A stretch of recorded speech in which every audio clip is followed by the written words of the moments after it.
19 ऊँटों की वसीयत। एक समय की बात है। एक वृद्ध व्यक्ति अपने जीवन की अंतिम सांसें ले रहा था। उसके एक बेटा, एक बेटी और एक वफादार नौकर था। उसने तीनों को पास बुलाया और कहा, मेरे पास समय कम है। मेरी वसीयत सुन लो। मेरे पास कुल 19 ऊँट हैं।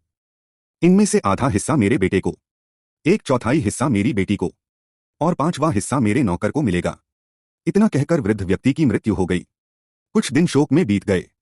जब सब सामान्य हुआ तब वसीयत पर विचार होने लगा। तभी समस्या खड़ी हो गई। बेटा बोला, 19 ऊँटों का आधा कैसे करूं? बेटी बोली, एक चौथाई हिस्सा भी तो पूरे में नहीं बटता। नौकर बोला, और पांचवां हिस्सा मुझे कैसे मिलेगा? आस पड़ोस के लोग सलाह देने लगे, थोड़ा कम ज्यादा कर लो, आपस में समझौता कर लो।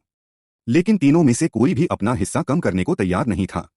रोज बहस होती लेकिन हल नहीं निकलता। समय बीतता गया। एक दिन किसी ने कहा, मैं एक बुद्धिमान व्यक्ति को जानता हूं, शायद वह इस समस्या को सुलझा सके। तीनों उस बुद्धिमान व्यक्ति के पास पहुंचे और पूरी बात बताई। बुद्धिमान व्यक्ति मुस्कराया और बोला, चिंता मत करो, इसका हल है। उसने कहा, मैं अपना एक ऊंट इसमें मिला देता हूं। अब कुल ऊंट हो गए 20। फिर उसने बंटवारा किया।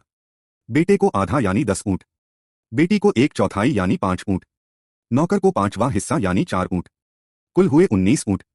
उसने अपना मिलाया हुआ एक ऊंट वापस ले लिया। तीनों हैरान रह गए।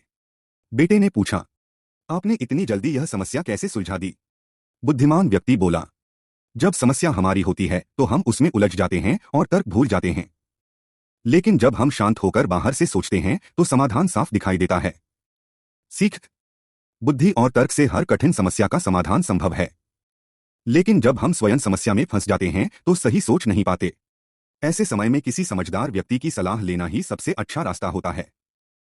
अगर आपको यह कहानी अच्छी लगी हो तो वीडियो को लाइक और ऐसी ही प्रेरणादायक कहानियों के लिए सब्सक्राइब करना न भूलें।